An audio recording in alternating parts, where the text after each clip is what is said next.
This is World of Africa on WION World is One. I'm Eric Njoka. This week on the show, creches and nurseries are springing up in Ivory Coast, marking a break from tradition for those who can afford it, as women increasingly go out to work.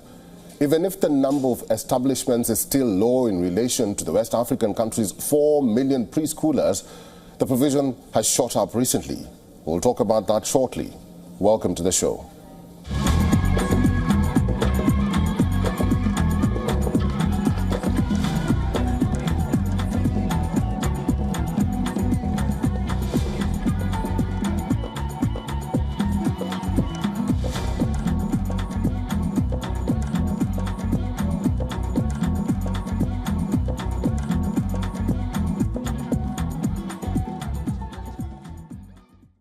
Kenya's High Court has issued a temporary order to prevent the replacement of Deputy President Rigathi Gachagua just after the nation's Parliament and Senate approved Interior Minister Kithure Kindiki as his successor. Gachagua was impeached on 5 out of 11 charges, including gross constitutional violations. However, he was unable to defend himself due to hospitalization from chest pains. The court's ruling also prohibits President William Ruto from nominating a new deputy until Gachagua's case is resolved, adding further complexities to Kenya's political landscape and ongoing tensions and disputes within the government. Here is our cover report from Nairobi.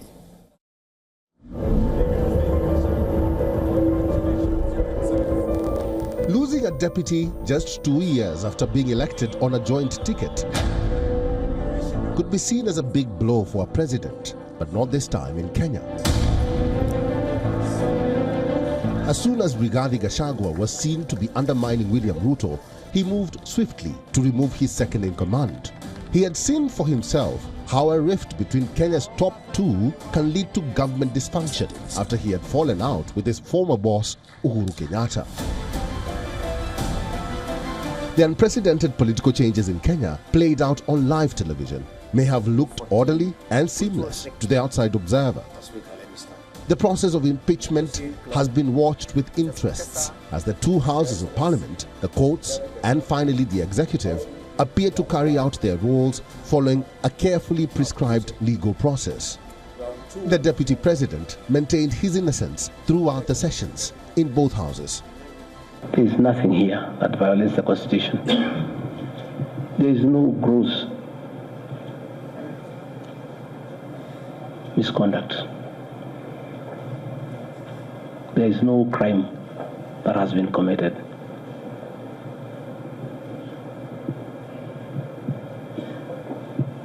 I'm innocent on all these charges. But he failed to convince both senators and members of parliament, even at one time falling sick. Order, members, order. Members, the results of the division on the motion are as follows. Abstentions 1. The noes 44. The ayes 281. So the ayes have it. The Senate has resolved to remove from office by impeachment His Excellency Rigathi Gachagua, AGH, the Deputy President of the Republic of Kenya. Accordingly, His Excellency Rigathi Gachagua, AGH, ceases to hold office. Thank you. But to many Kenyans, it has been a roller coaster that elicited strong views from across the country. There was initially a sense of betrayal and disappointment, especially from Gachagua's home region of Mount Kenya. But by Friday morning, this was replaced by a sense of acceptance, as the man chosen to replace him, Kithure Kindiki, is from the same region. Mount Kenya played a big role in Ruto's defeat of former Prime Minister Raila Odinga in the closely fought 2022 presidential election. Odinga was running with a powerful former Justice Minister, Martha Karua, who hails from the region and backed by Kenyatta, the then outgoing president, also from there. For me, I feel the process was very fair. because out of the 11 counts, they found the 5 counts. So that means there's something that was not adding up. His record was not clean. My thoughts on the impeachment is very disappointing because we did not expect the deputy president to be impeached, and the government is not doing good. So as citizens or Kenyans, we are very jittery about the impeachment. For context, Kenyan politics is largely driven by regional, some would say ethnic blocs, and Mount Kenya carries about a quarter of the country's votes. It is no surprise that 3 of the 5 presidents since independence, Jomo Kenyatta, Mwai Kibaki and Uhuru Kenyatta, came from the region.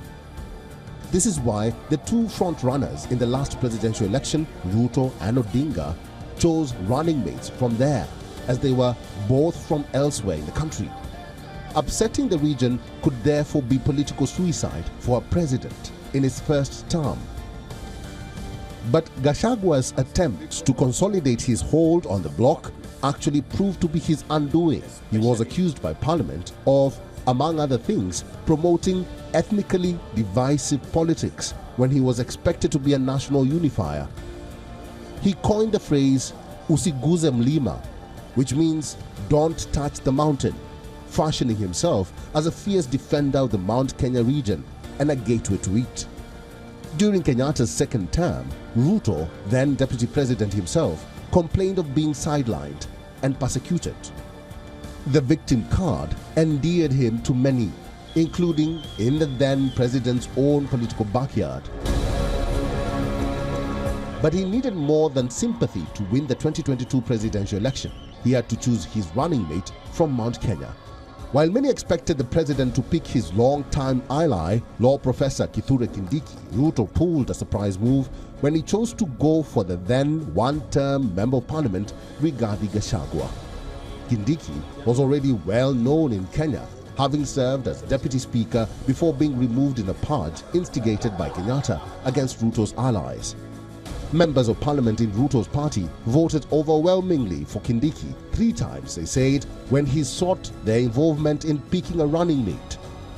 Gachagua came second, but was, in the end, Ruto's choice. The replacement, Kindiki, therefore, does not come as a surprise. That he comes from the mountain, albeit one of its smaller ethnic groups, has helped to calm the feelings of anger and betrayal. Africa Bureau, WION, World is One. For all the latest news, download the WION app and subscribe to our YouTube channel.